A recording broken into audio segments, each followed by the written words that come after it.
ദേശീയ കായിക ദിനം ആഗസ്റ്റ് 29. ദേശീയ കായിക ദിനം ആഗസ്റ്റ് 29. സിനിമയാക്കിയ ആദ്യ മലയാള നോവൽ മാർത്താണ്ഡവർമ്മ. സിനിമയാക്കിയ ആദ്യ മലയാള നോവൽ മാർത്താണ്ഡവർമ്മ. ഇന്ത്യയുടെ അഗ്നിപുത്രി എന്നറിയപ്പെടുന്ന ടെസി തോമസിന്റെ ജന്മസ്ഥലം ആലപ്പുഴ. ഇന്ത്യയുടെ അഗ്നിപുത്രി എന്നറിയപ്പെടുന്ന ടെസി തോമസിന്റെ ജന്മസ്ഥലം ആലപ്പുഴ.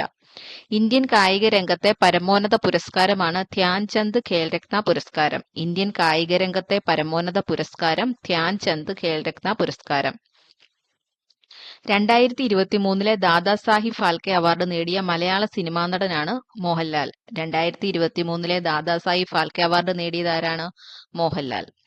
കേരള നവോത്ഥാന രംഗത്ത് ധാരാളം മാറ്റങ്ങൾക്ക് വഴിതെളിച്ച അടുക്കളയിൽ നിന്ന് അരങ്ങത്തേക്ക് എന്ന പ്രസിദ്ധമായ നാടകം രചിച്ചത് വി.ടി. ഭട്ടതിരിപ്പാട്.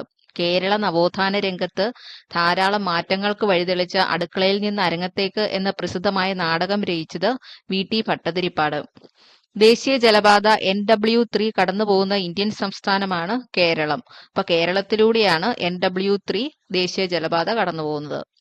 ഇന്ത്യയിലെ പ്രധാന ആണവോർജ നിലയമായ റാവത്ത്ഭട്ട സ്ഥിതി ചെയ്യുന്ന സംസ്ഥാനം രാജസ്ഥാൻ. ഇന്ത്യയിലെ പ്രധാന ആണവോർജ നിലയമായ റാവത്ത്ഭട്ട സ്ഥിതി ചെയ്യുന്ന സംസ്ഥാനം രാജസ്ഥാൻ. മഹാരാഷ്ട്രയിലെ റോഹ മുതൽ കർണാടകത്തിലെ മംഗലാപുരം വരെയുള്ള സഞ്ചാരപാതയിൽ കൊങ്കൺ റെയിൽവേ പിന്നിടുന്ന നദികളുടെ എണ്ണം 146. മഹാരാഷ്ട്രയിലെ റോഹ മുതൽ കർണാടകത്തിലെ മംഗലാപുരം വരെയുള്ള സഞ്ചാരപാതയിൽ കൊങ്കൺ റെയിൽവേ പിന്നിടുന്ന നദികളുടെ എണ്ണം 146.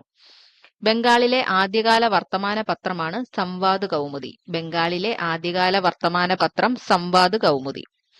ഉത്തരപർവ്വത മേഖലയിൽ സ്ഥിതി ചെയ്യുന്ന ഹിമാചൽ പ്രദേശ്, ടിബറ്റ് എന്നിവയെ തമ്മിൽ ബന്ധിപ്പിക്കുന്ന പ്രധാന ചുരമാണ് ഷിപ്കില ചുരം. ഉത്തരപർവ്വത മേഖലയിൽ സ്ഥിതി ചെയ്യുന്ന ഹിമാചൽ പ്രദേശ്, ടിബറ്റ് എന്നിവയെ തമ്മിൽ ബന്ധിപ്പിക്കുന്ന പ്രധാന ചുരമാണ് ഷിപ്കില.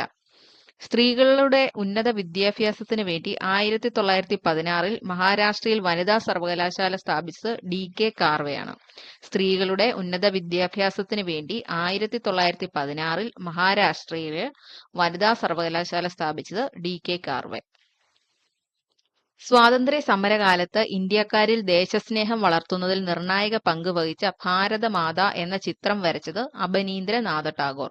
സ്വാതന്ത്ര്യ സമരകാലത്ത് ഇന്ത്യക്കാരിൽ ദേശസ്നേഹം വളർത്തുന്നതിൽ നിർണായക പങ്ക് വഹിച്ച ഭാരതമാത എന്ന ചിത്രം വരച്ചത് അബനീന്ദ്രനാഥ ടാഗോർ. ഇന്ത്യൻ ദേശീയ പ്രസ്ഥാനത്തിന് കരുത്തു പകർന്ന പ്രാദേശിക പത്രങ്ങളെ നിയന്ത്രിക്കുന്നതിന് വേണ്ടി ബ്രിട്ടീഷുകാർ കൊണ്ടുവന്ന പ്രാദേശിക ഭാഷാ പത്രനിയമം നിലവിൽ വന്ന വർഷം 1878. ഇന്ത്യൻ ദേശീയ പ്രസ്ഥാനത്തിന് കരുത്തു പകർന്ന പ്രാദേശിക പത്രങ്ങളെ നിയന്ത്രിക്കുന്നതിന് വേണ്ടി ബ്രിട്ടീഷുകാർ കൊണ്ടുവന്ന പ്രാദേശിക ഭാഷാ പത്രനിയമം നിലവിൽ വന്ന വർഷം 1878. സ്വാതന്ത്ര്യാനന്തര ഇന്ത്യയിൽ ആദ്യ തെരഞ്ഞെടുപ്പ് നടന്നത് 1951-52. 1951-1952 സ്വാതന്ത്ര്യാനന്തര ഇന്ത്യയിൽ ആദ്യ തെരഞ്ഞെടുപ്പ് നടന്നത്. ജനഗണമന ഇന്ത്യയുടെ ദേശീയ ഗാനമായി അംഗീകരിച്ചത് 1950 ജനുവരി 24. ജനഗണമന ഇന്ത്യയുടെ ദേശീയ ഗാനമായി അംഗീകരിച്ചത് 1950 ജനുവരി 24. ഇന്ത്യൻ ഭരണഘടനയിലെ ഏത് വകുപ്പിലാണ് ദേശീയ പതാകയെക്കുറിച്ച് പ്രതിപാദിക്കുന്നത്? 51 ക്ലോസ് A യിലാണ് ഇന്ത്യൻ ഭരണഘടനയിൽ ദേശീയ പതാകയെക്കുറിച്ച് പ്രതിപാദിക്കുന്നത്.